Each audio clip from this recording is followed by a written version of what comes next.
March 16, 1984, Jeffrey Doucet, who kidnapped or raped and brainwashed Jody Plauché, was finally being escorted home in handcuffs. However, just as justice seemed near, his end was nearer. Here are the most disturbing last moments of child predators caught on camera. There's still no sign of Conrad. The officers line up in formation and head to the back of the house. November 5th, 2006, a SWAT team breached the quiet Texas home of a veteran prosecutor with cameras rolling. Seconds later, a gunshot echoed through the hallway, turning a televised sting into one of television's most disturbing real-life fatalities. It was supposed to be just another dramatic takedown for To Catch a Predator, the kind that millions of viewers had come to expect. An online creep gets exposed, shuffles awkwardly into a trap house, then walks out in cuffs. But in Terrell, Texas, something went horribly and irreversibly wrong. The cameras were rolling, the SWAT team was locked and loaded, and by the end of it, a man lay dying on his hallway floor with a .380 caliber pistol beside him. That man was Lewis William Bill Conrad Jr., a 56-year-old assistant district attorney, someone who once prosecuted sex offenders for a living. But now he had become the story, the predator, the suspect, and the body on the stretcher. Born in 1950 in Terrell, Conrad lived a quiet, almost painfully private life.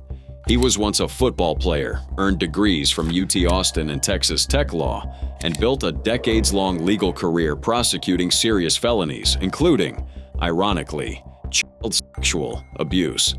But behind the professional mask was a man with secrets. Quiet rumors swirled about his closeted bisexuality. He never married, and he rarely let anyone in. And it was that isolation that would come crashing into the national spotlight in the most horrifying way.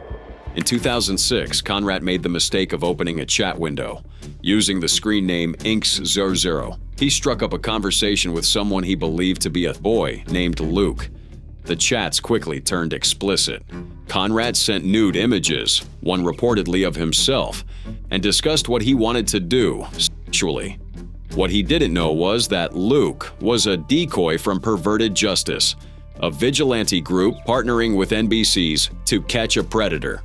The sting was taking place in Murphy, Texas, where 25 other men had already walked into a trap house rigged with hidden cameras. But Conrad never made it that far. He asked for directions as his interest was on the rise. He even talked about sneaking over without alerting any nosy neighbors. But something, maybe a sudden flash of instinct, maybe his sister dropping by, made him back off. Normally, that would have been it, a dead end with no confrontation and no camera time. But NBC didn't want to let their big fish get away. Dateline, Perverted Justice, and the Murphy Police Department decided to do something unprecedented. Rather than wait for Conrad to show up, they would bring the sting to him. So, a SWAT team, along with NBC's camera crew, packed up and drove 35 miles to his home in Terrell. What happened next would haunt the legacy of the show forever. It was a little after 3 p.m. when the team descended on Conrad's quiet suburban home. 7 officers with weapons drawn were there to serve a warrant, though that warrant, it turns out, had multiple legal issues. It was signed by a judge, who didn't know a television crew would be tagging along, and the dates and jurisdiction details were, frankly, a mess. Still, the raid went ahead. The SWAT team entered through the sliding glass door and found the house eerily silent. On a table in the den, they saw a workbook titled Investigation and Prosecution of Child Sexual Abuse. His computer was open nearby.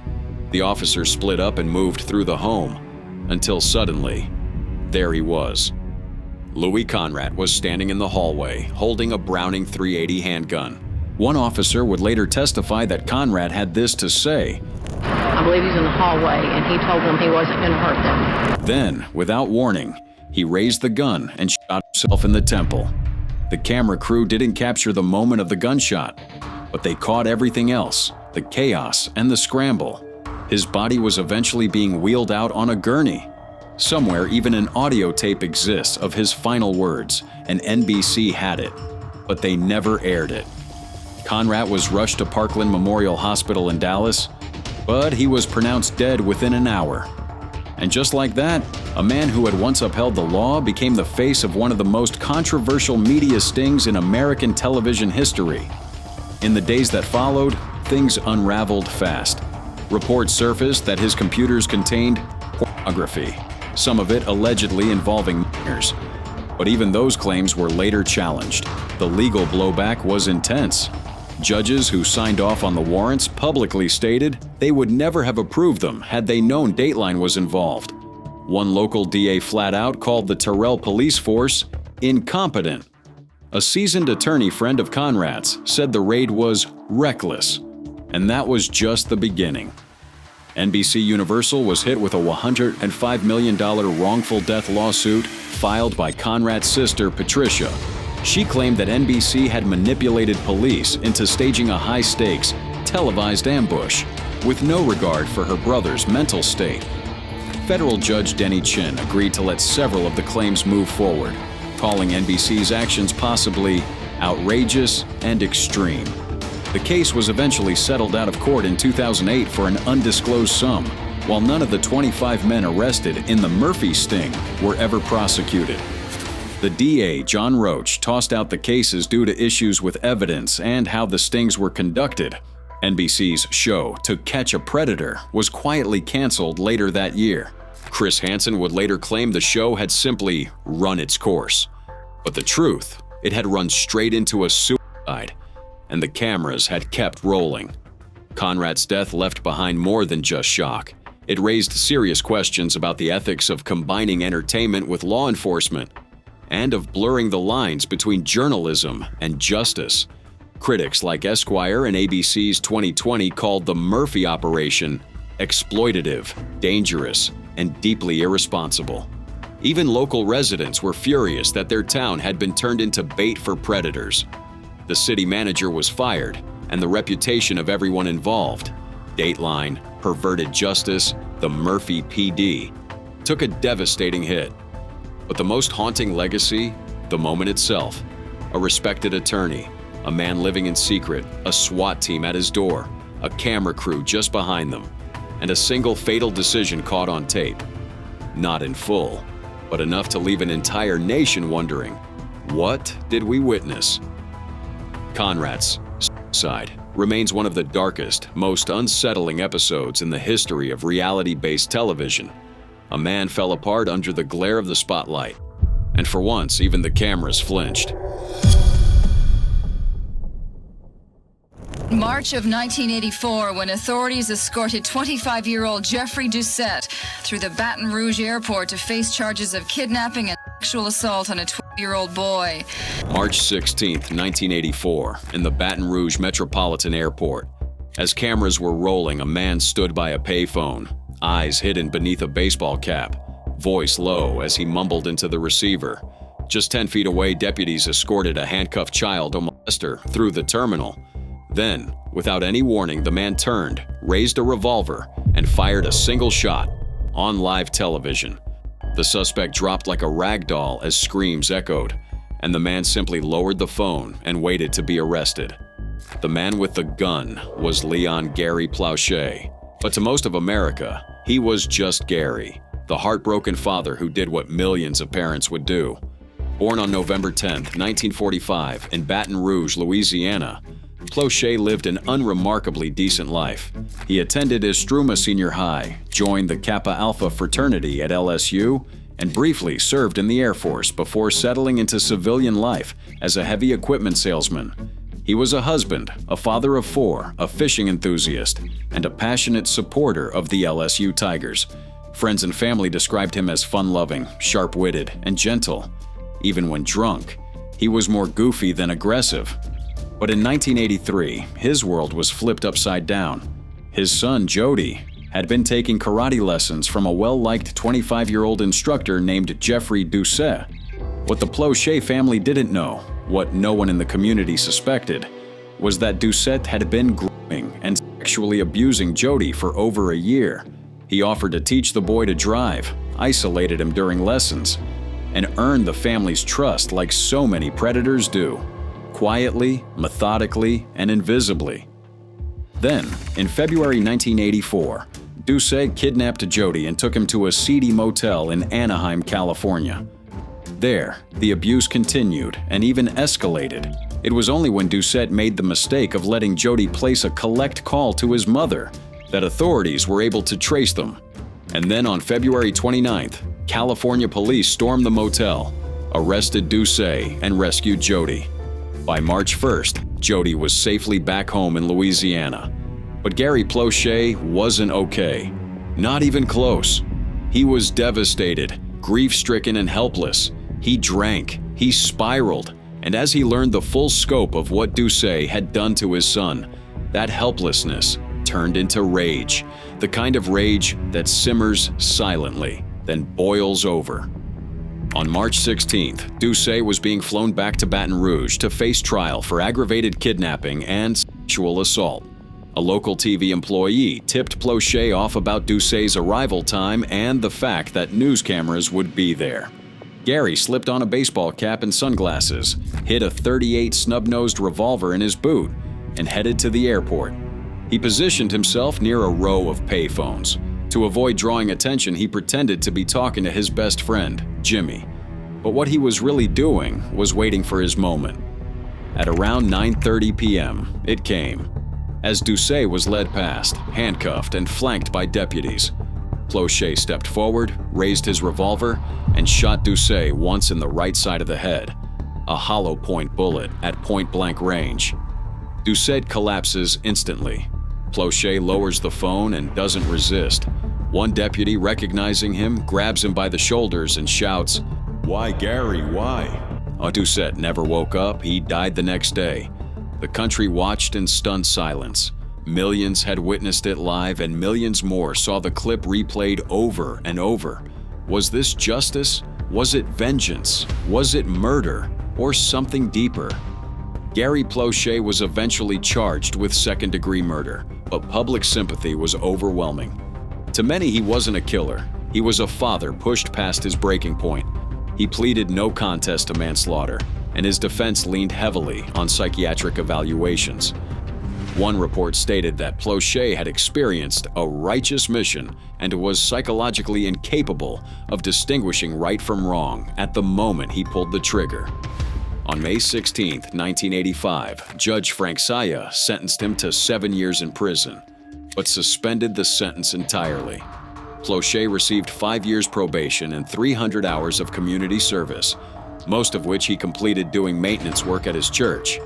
Aside from the weekend he spent in jail after his arrest, he never saw the inside of a prison cell. Many celebrated, some were outraged. Even Doucet's own brother called the sentence an injustice. But by then, the narrative had taken hold. Gary Plauché, the grieving father, had done what the system couldn't. But not everyone saw it so cleanly, especially not Jody. In the immediate aftermath, the boy was angry. He had wanted Doucet to rot in prison, to suffer the slow burn of a courtroom trial. He didn't want his father to kill his abuser. Over time, though, Jody came to understand. The shooting had never been about justice. It was about pain, about trauma, about a father who couldn't protect his son, and then did the only thing left in his power. Years later, Jody became an activist for abuse prevention. He wrote a book, Why, Gary, Why?, named after the words shouted at his father on live TV. He used his experience to teach others about manipulation and how predators operate. And he made peace with what his father had done, even if he didn't fully endorse it. Gary Plauché lived quietly after the shooting. In interviews, he remained unapologetic. "If it happened again, I'd do the same thing," he said in 2012 at age 67. He battled health issues later in life, including a series of strokes caused by diabetes, and died on October 21, 2014 at age 68. His death made headlines. So does the shooting. Every Father's Day, every time a viral debate sparks online about whether you'd do the same. The airport footage has been viewed over 20 million times on YouTube alone, and it's been dissected in documentaries, podcasts, and Reddit threads. And every time someone watches that blurry video of a man turning from a payphone and firing a single fatal shot, the question resurfaces: was it justice Or was it just pain in its rawest form? March 6, 1981, room 157 of the Lübeck District Court was packed with press, police, and a grieving mother. Moments later, 7 gunshots echoed. Marianne Bachmeier had just executed the man who murdered her daughter, and the world would never forget it. Marianne wasn't a name anyone knew before Anna, but her story didn't begin with her daughter. It began much earlier.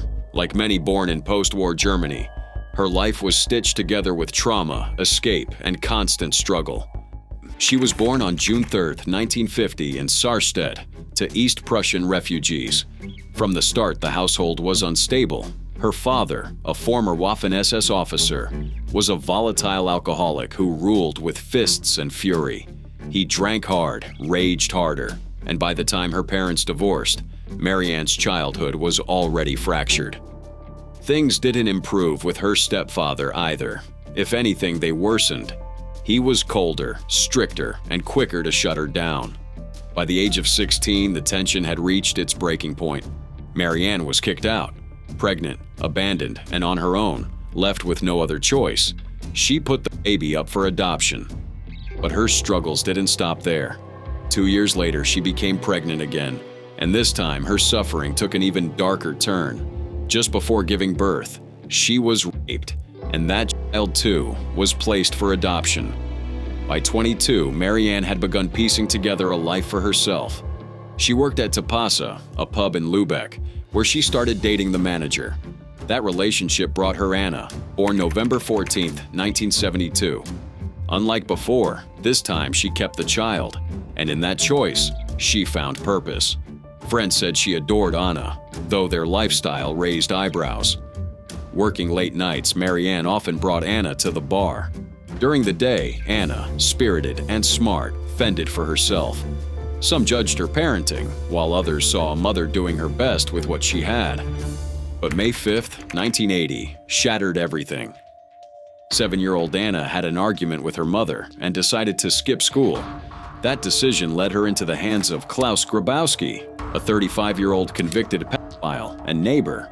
He sexually abused 2 girls and had voluntarily undergone chemical castration in 1976. But then he changed his mind. Soon after, he began hormone therapy to undo it. At first, nothing seemed unusual. He even lured Anna into his home under a simple pretense, telling her he had kittens to show her. Yet, hours later, everything had shifted. Anna was dead. He strangled her with his fiancé's stockings, stuffed her body into a box, and dumped it near a canal. But the secret didn't last because when his fiancée discovered the truth, she turned him in. Grabowski's defense was even more twisted. He claimed Anna had tried to blackmail him, saying she'd tell her mom he abused her unless he gave her money. It was a desperate, disgusting attempt to shift blame onto a child. It only fueled the public's rage and ignited something irreversible in Marianne. The trial began later that year. Marianne attended every single session, listening to details no parent should ever hear. Grabowski's lawyers argued that his actions were a result of a hormonal imbalance. Marianne couldn't take it, not the excuses, not the way her daughter's memory was being twisted. She feared he'd get a lenient sentence. Germany's justice system wasn't known for coming down hard on sex offenders. So on the 3rd day of the trial, March 6, 1981, she made a choice. She smuggled a small pistol, a .22 caliber Beretta 70, into the courthouse. As she sat in the courtroom, staring at the man who had destroyed her life, something in her snapped. She stood up, pulled the gun, and fired 8 shots. 7 hit him, with 6 in the back. Grabowski collapsed instantly and died. The courtroom erupted with chaos, screaming, and officers rushing in. Witnesses said Marianne looked calm. "I wanted to kill him," she said. "He killed my daughter. I hope he's dead." She reportedly called him a pig.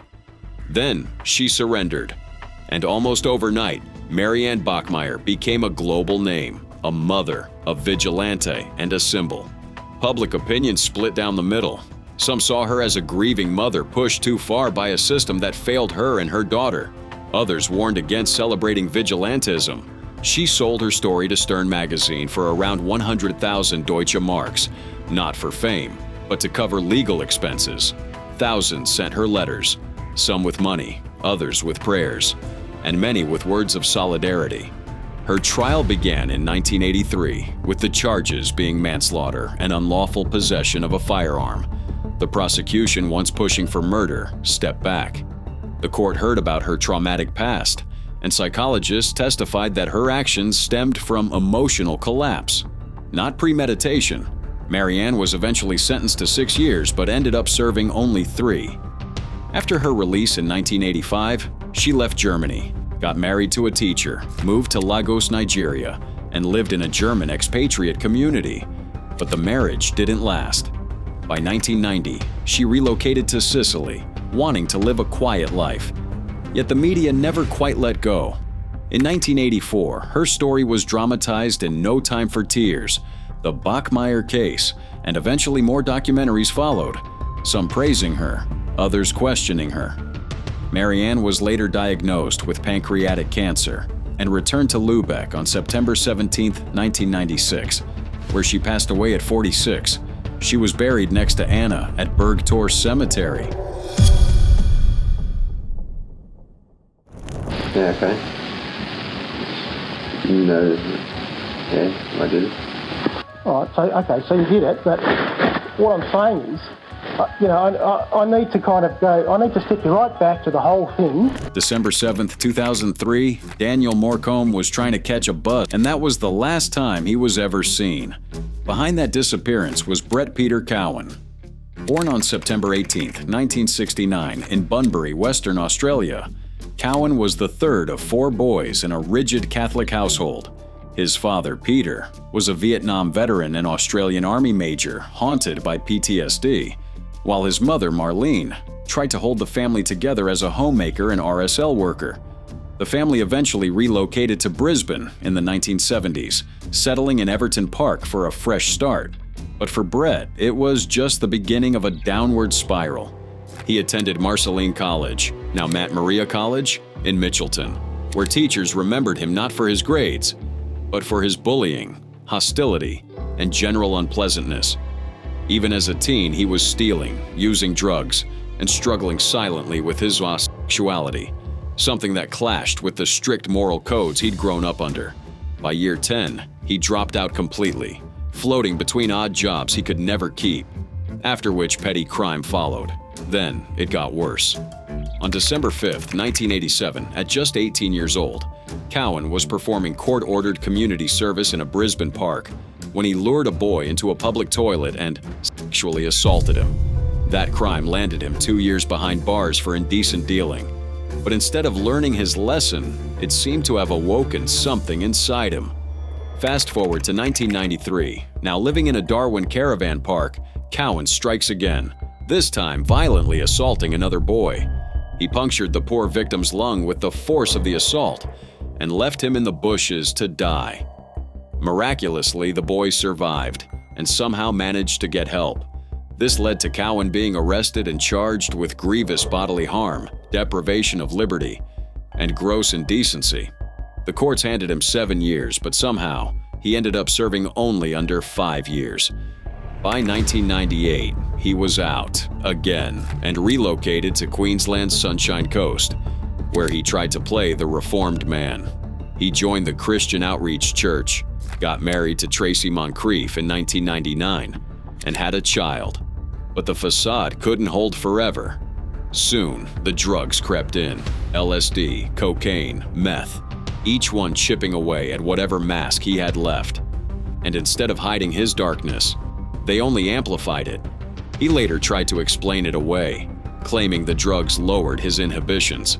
Yet those were nothing more than excuses. The truth was simpler and harsher. He was a predator, plain and simple. Which brings us back to Daniel.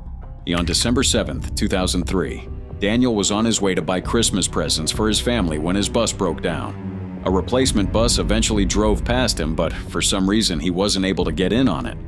And within a small, haunting window of 3 minutes, Daniel vanished. The disappearance shocked the entire country. Cowan, 34 at the time, was living nearby the area where Daniel disappeared, and so he became a suspect almost immediately, considering his prior convictions. But when questioned, once in the days following the abduction and again in 2005, he claimed he was heading to buy drugs, offering an alibi that would later prove to be a complete lie. The investigation dragged on for years, becoming Queensland's most high-profile missing persons case. Thousands of leads poured in, and by 2009, authorities were desperate enough to offer a $1 million reward. Meanwhile, Cowan was slipping through the cracks, using the bizarre alias Shadow and Anya Hunter, and bouncing around the country. By 2011, he was living in Perth, broke and alone, but still very much on the radar. That's when the Queensland Police rolled out something called the Mr. Big operation. An undercover officer struck up a casual friendship with Cowan on a flight, pretending to be part of a criminal network. Over the following months, Cowan was drawn into the fake underworld. Arnold, Shadow Hunter, alias Brett Peter Cowan, the main suspect in the disappearance of Daniel Morecambe, who went missing in Queensland 7 December 2003. Honesty, trust, respect. All right? He helped with fake jobs, made fake deals, and tried to impress the gang's boss, Arnold. It worked. Then in August 2011, desperate to prove his loyalty, Cowan spilled the truth. I walked down and sat there, and then the bus drove past, and that's when I said, I'm going down to the shopping centre, do you want a lift? Yep. And he's gone, yep. He admitted to abducting Daniel, luring him to a portable building on a Beerwah macadamia farm with the intent to molest him. And when Daniel resisted, Cowan strangled him to death. Just like that.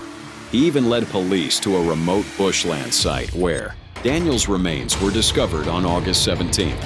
And even more shocking than the way he was caught was his chillingly casual reaction to being arrested. Yup, cool. I'm under arrest for Daniel's murder. The trial in March 2014 was massive. 116 witnesses, 200 plus exhibits, and a courtroom packed with grief, rage, and disbelief. Cowan pleaded not guilty. His defense tried to dismiss his confession as bravado, an act to win favor in the fake gang. They even argued that media bias tainted the jury, but it didn't work. The jury ended up convicting him on all counts: murder, kidnapping, child sexual abuse, and abusing a corpse. Justice Rosalind Atkinson gave him life, with no parole for 20 years, and warned that he should never be released. Behind bars at Woolston Correctional Center, a facility known for housing the most dangerous offenders, Cowan quickly learned how much other inmates despised him because despite being kept in protective custody, he still ended up being violently attacked multiple times. In 2016, a fellow inmate poured boiling water on him and beat him with a mop bucket, after which the inmate said, "He had it coming. He's a fucking grub because of Cowan's crimes against all children." In 2018, he was slapped in the neck and ear with a homemade weapon still due to his notorious criminal history. Again in 2023, he was brutally beaten up, again reflecting hostility towards his crimes. Apart from all this, his family barely visits, leaving him alone and condemned even among killers. The Morecambe family, meanwhile, has turned their grief into action. They created the Daniel Morecambe Foundation, an organization committed to child safety and education across Australia. In 2022, Netflix released a film called The Stranger, dramatizing the Mr. Big sting that brought Cowan down. Cowan's first chance at parole won't come until 2031, but given his record and the court's warnings, release looks more like a fantasy than a possibility. People don't want to know the truth and the honesty of it. If they want to be convinced or brainwashed into what they believe, then fine, then go ahead and kill me. But vengeance is mine, saith the Lord, because you will have executed somebody that didn't commit the crime. December 21st, 1978. Police searched the quiet Chicago home of John Wayne Gacy, expecting little more than routine answers. But as they dug deeper into the crawl space, the air grew heavier until the darkness below began to reveal its secret. To understand how those bodies ended up beneath his house, You have to go back to March 17, 1942, in Chicago, Illinois, where a baby boy named John Wayne Gacy was born into a home that didn't know how to love him. His father, a hard-drinking, rage-filled WWI vet, led with fists and insults, especially when Gacy cried or showed the slightest sign of weakness. As the middle child of 3, Gacy was ridiculed endlessly as he was sissy or queer. The taunt stuck, and when he was just 6 years old, he was sexually assaulted by a family friend. But he stayed silent because he feared the beatings more than the predator. By 18, he was working at a Las Vegas mortuary, sleeping in a cot near the embalming room. One night, curiosity got the better of him. He crawled into a coffin with a deceased boy and lay beside the body. Chilling foreshadowing? Yes. But at the time, nobody noticed. Back in Chicago, he polished his charm, studied business, and quickly became the guy everyone seemed to like, or at least pretended to. By 1964, he had married Marlynn Myers, stepped into her father's KFC franchises in Waterloo, Iowa, and climbed the ranks of the local JCs.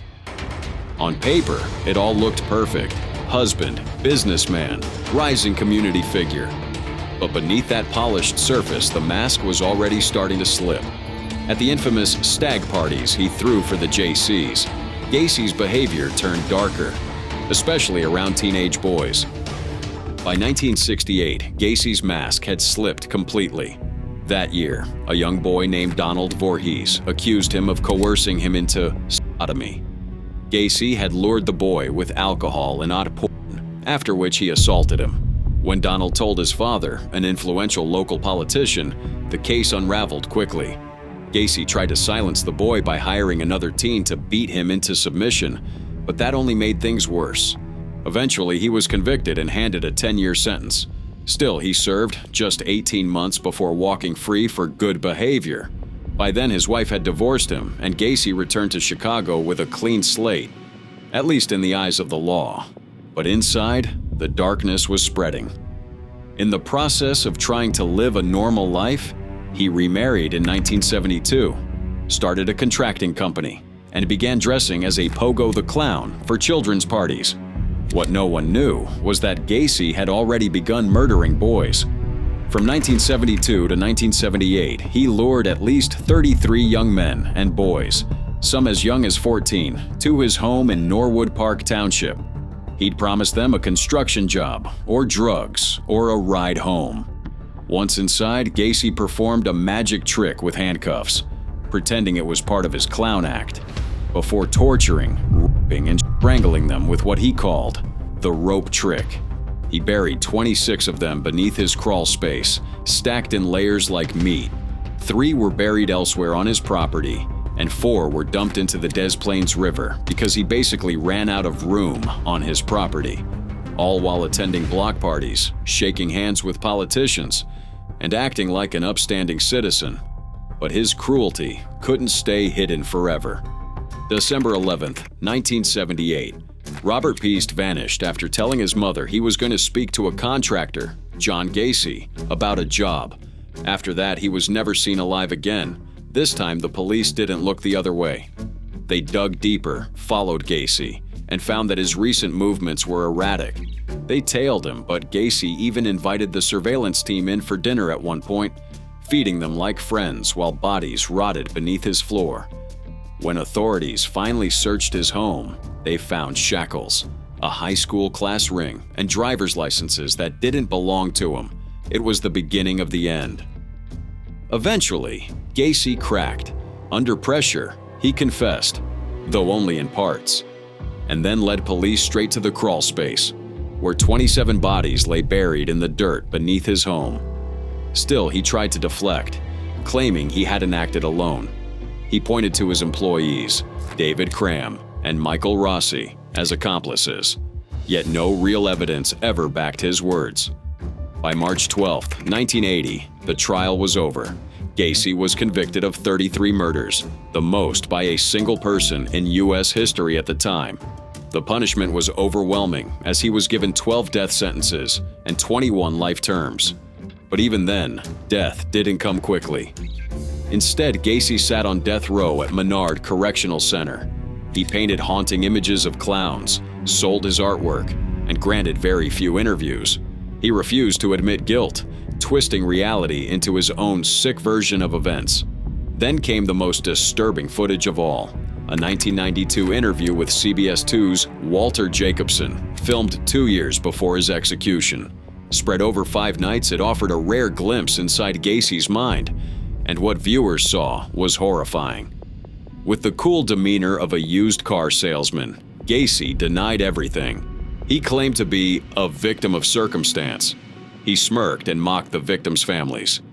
And when Jacobson confronted him with a message from Dolores Nieder, whose son was among the murdered, Gacy responded, "She should just take 33 Valiums and go lay down." That moment left Jacobson visibly shaken, and it shocked the nation. Gacy claimed he wasn't a serial killer. He wasn't like Ted Bundy, he said. No, his alter ego, Jack Hanley, did those things. Never mind the confession, never mind the crawl space, and never mind the boys who never came home. Psychiatrists studied him closely. They noted how meticulous, how manipulative he really was. A man who could lie so smoothly. You might believe every word if you didn't already know the truth. But we did. And still, Gacy kept trying. Even in the final chapters of his life, he spun his own narrative, clinging to the mask that had fooled so many before. May 10, 1994, Gacy was executed by lethal injection at Stateville Correctional Center. The process took 18 agonizing minutes due to a faulty IV tube. His last words, "Kiss my ass."